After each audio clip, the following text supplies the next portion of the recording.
The first principle I see in this is what I want to just call be humble. Be humble. Ephesians chapter 4, verse 2, the first half says this: always be humble and gentle. Always be humble and gentle. The Greek word for humble actually means having a humble opinion of oneself, a deep sense of one's moral littleness. A deep sense of one's moral littleness, thinking that you're right as opposed to wrong, and a deep sense realizing that we really aren't always right. That's what the Greek is trying to say when it's talking about being humble. Just last week, I was getting fuel at a Hess station on the way to seminary. And I went in, and as I had a tendency to do, I immediately go to where the candy is, and I grab some candy, and I grab a beverage, and I'm going up front, and there's this huge, huge spill on the floor.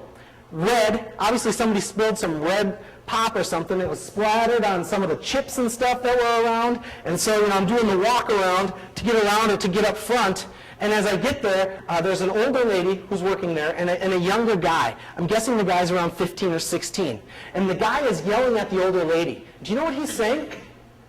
Hey, I was just minding my own business. I had nothing to do with the fact that that pop got spilled all over the floor. And since I had nothing to do with it, I'm not cleaning it up.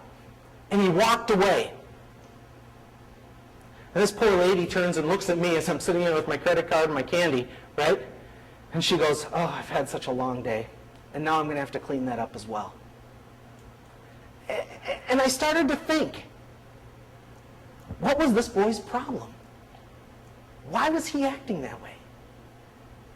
Because I don't think he showed humility in what was going on. Now, I'm not saying he's a Christian or not, but what I'm trying to get us to understand is humility can show up in many and any and every area of our life.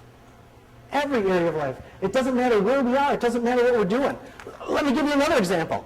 Just 2 days ago, I was home watching our boys. My wife was working, and we were watching a movie, Bionicle 3. I got to tell you, it's one of my favorites. Okay, it's not, but my kids love it. And we're watching the movie, and my son Asher, who's 3, he has this tendency to be in his own little world. And tonight, he was assuming that he's Zorro. And what he was doing is he was climbing up on the top of the couch, pulling out his sword, and jumping down on the couch. Now, in our house, there's a rule that you can't climb on the couch and jump down like Zorro, or just climb on the couch and jump down at all. And he did it. Asher, please stop doing that. And then what he'll do is he'll quick slide down and sit in the seat like nothing happened, gets this look on his face like... And so then he does it again. Asher, stop doing that. Then he does it again. Asher, stop doing that. So he's watching Bionicle 7 again for a little while. Then he climbs right back up on the top of the couch. And he does it again. I flip my lid. Asher, you get down here right now. And I start screaming at him. And my 5-year-old son grabs me by the arm. And he said, Dad, if you're angry, don't yell at him. All right? I want to turn around right now and grab my 5-year-old by the neck and lift him up and remind him who's in charge. That's what I want to do. But God started speaking to me and reminding me that Asher is 3. And I'm not 3. I'm a little older.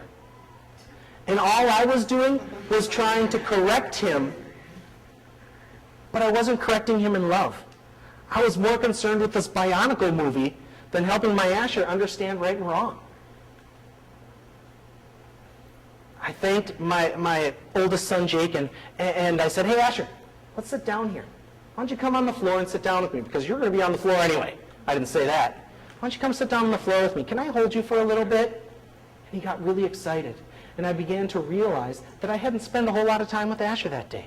He climbs up on my lap, and he starts watching the show.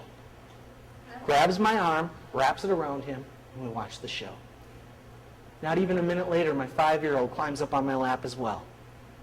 And we're watching the show. And then my 1-year-old comes and sits in the middle and starts pushing the other shoe over. I was truly humbled at that time because I was concerned about me and right and wrong and not loving my children. Look at Philippians chapter 2, verses 3 through 5. Paul also says, don't be selfish. Don't try to impress others. Be humble, and then he defines it. Thinking of others as better than yourself. Don't look out only for your own interests, but take an interest in others too. You must have the same attitude that Christ Jesus had. What does he mean by that last statement?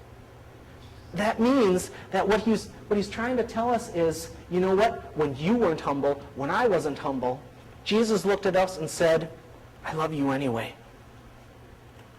I'm going to give my life for you anyway. That's what it means to be humble.